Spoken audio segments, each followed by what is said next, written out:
இந்த போட்டோவை பாருங்களேன். உங்க கரண்ட் பில்ல குறைக்கிற புது மாடல் ஏசி இந்த ஃப்ரிட்ஜ் தான். சரியா சொல்லு, ஏசியா ஃப்ரிட்ஜா அப்படின்னு நீங்க கேட்கறது புரியுது. இது ஃப்ரிட்ஜ் மாதிரி ஒரு ஏசி. இது எப்படி வேலை செய்யும், இதோட விலை என்ன, இதெல்லாம் கேட்டா உங்களுக்கு ஆச்சரியமா இருக்கும். ஏன் கொஞ்சம் அதிர்ச்சியா கூட ஆகலாம். அதோட சேர்த்து நீங்க உங்க வீட்டு ஃப்ரீசர்ல வைக்க கூடாத 5 பொருட்கள் இருக்கு. அது என்னங்கிறதையும் பார்க்கலாம் வாங்க.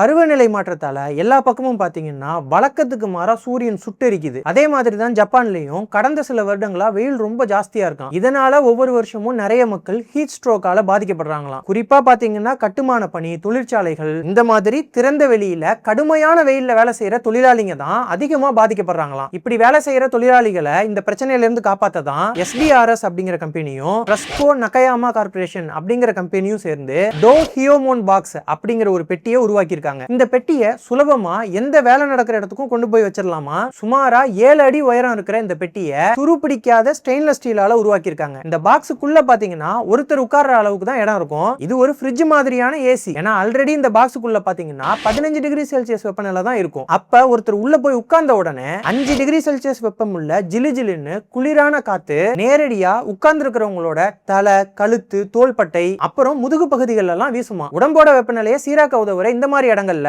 இப்படி குளிர்ந்த காற்று வேகமா படுறதால கடுமையான வெயில்ல இருந்து உள்ள வர்ற ஒருத்தர் 5-10 நிமிஷத்திலேயே வெப்பத்தில இருந்து கொஞ்சம் ரிலீஃப் ஆயிட முடியுமா. இந்த ஏசியை பாத்தீங்கன்னா இதே அளவுல இருக்கிற சாதாரண ஏசியோட ஒப்பிடும்போது அதுல பாதி மின்சாரத்தை தான் இந்த ஏசி பயன்படுத்தும் அப்படின்னு அந்த கம்பெனிக்காரங்க சொல்றாங்க. இப்போதைக்கு இது பொது பயன்பாட்டுக்காக ஜப்பான்ல இருந்தாலும் இந்தியாவுக்கு வந்துச்சுன்னா மிடில் கிளாஸ் மக்களுக்கு எவ்வளவு பயனுள்ளதா இருக்கும் அப்படின்னு நீங்க நினைக்கலாம். இதோட விலையை கேட்கிற வரைக்கும் இதோட விலை இந்திய மதிப்புல பாத்தீங்கன்னா சுமாரா 9 லட்சம். அப்புறம் நான் ஆரம்பத்துல சொன்னேன்ல ஃப்ரீசர்ல வைக்கவே கூடாத 5 பொருட்கள் இருக்குன்னு, அது என்னென்ன அப்படிங்கறத தெரிஞ்சுக்க இப்ப ஓடிக்கிட்டு இருக்கிற இந்த வீடியோவுக்கு கீழே இருக்கிற வெள்ளை கலர் பிளே பட்டனை கிளிக் பண்ணி பாருங்க.